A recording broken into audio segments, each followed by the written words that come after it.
All right, so you've paid all your bills, and hey, you've got some money left over. Awesome. But now comes the big question, right? What do you actually do with it? Just let it sit there, or do you make it work for you? Well, that's exactly what we're going to break down right now. Seriously, think about that for a second. You work so hard for your money, but is it working hard for you? It sounds like a simple question, but honestly, the answer is everything. It's the key to building the future you want, you know? Whether that's retiring comfortably, buying a house, or just having that feeling of freedom. It all comes down to this. Are you just storing your money, or are you actually growing it? When you think about it, it really boils down to two main paths for your extra cash. You can store it, keeping it safe, or you can grow it. They sound similar, but they're totally different. Let's break down exactly what each one means, starting with the one we're all probably most familiar with. And that first path is saving. Just think of it like your financial safety net. It's the money you park somewhere, usually a bank account, for stuff you know you'll need pretty soon.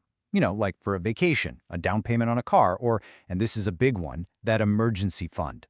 The two most important words here, safe and accessible.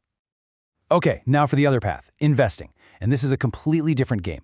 Here, you're not just parking your money, you're actively putting it to work. You're using it to buy things, assets like stocks or real estate that you hope will actually grow in value. So the goal here isn't about quick access, it's about building real wealth over the long haul for your biggest life goals. So here's the crucial thing to get. There's a big trade-off between these two paths, and it all boils down to two little words, risk and return. Understanding how those two things work together is key to figuring out what's right for you. And this chart really lays it all out, doesn't it?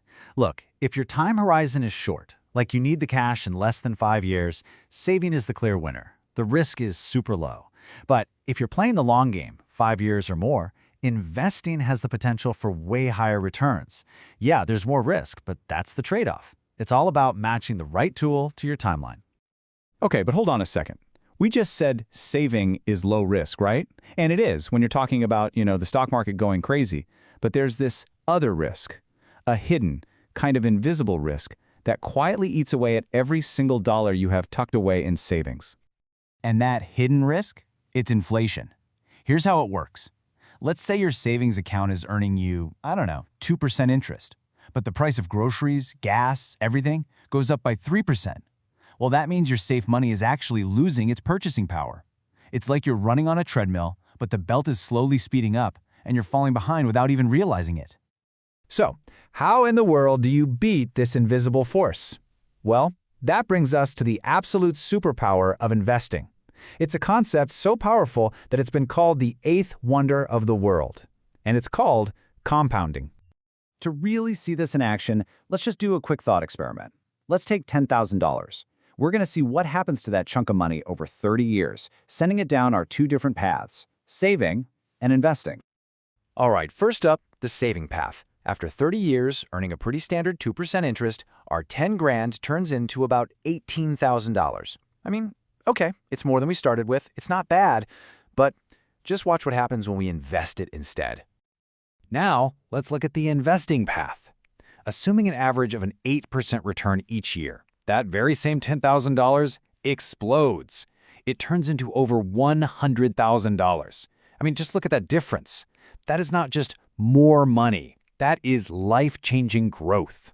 So, what is the magic here? How does this even happen? The magic behind that number is compound interest. And the idea is actually pretty simple. The returns your investment makes, well, they start earning their own returns.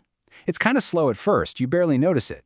But over time, it creates this incredible snowball effect, where your money starts growing faster and faster, all by itself. Okay, so you see the power of this, right? The numbers don't lie. But the big question is, how do you actually apply this stuff in your own life? So let's shift gears from the what to the how with a really simple, practical action plan to get you started. And here's a super important point. It's not saving or investing. It's about doing both, but in the right order. Think of it like this. Step 1, you save. You build that solid financial foundation with an emergency fund. Step 2, you attack any high-interest debt you have. And only when that base is secure do you move on to Step 3, investing for the long term. And let me be clear, that first step is absolutely non-negotiable. Your emergency fund, It's your financial shield. It protects you from life's curveballs. The goal here is to have 3 to 6 months of your essential living expenses saved up. And you have to keep it somewhere super safe and easy to get to, like a high-yield savings account. Definitely not on the stock market. So the big question is, how do you know when you're actually ready for that third step? How do you know if it's time to start investing? Well, let's run through a quick little checklist. 3 simple questions. First question is pretty straightforward. Have you done step 1? Is that financial safety net, your 3 to 6 months of expenses, fully funded and sitting in a safe account? Okay, question number 2. What's your timeline?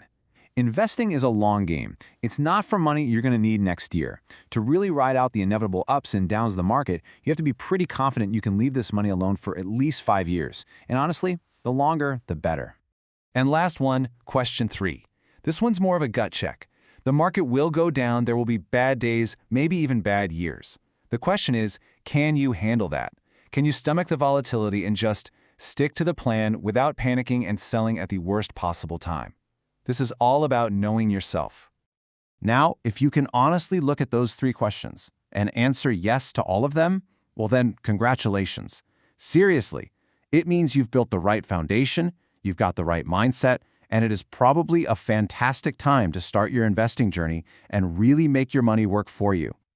I just want to leave you with this one thought. It's a quote from Warren Buffett, one of the greatest investors, well, ever. He said, "Someone's sitting in the shade today because someone planted a tree a long time ago." And that's really what this is all about. The small financial seeds you plant today, that's the shade you'll be enjoying decades from now. So the real question isn't just saving versus investing. It's when are you going to plant your tree?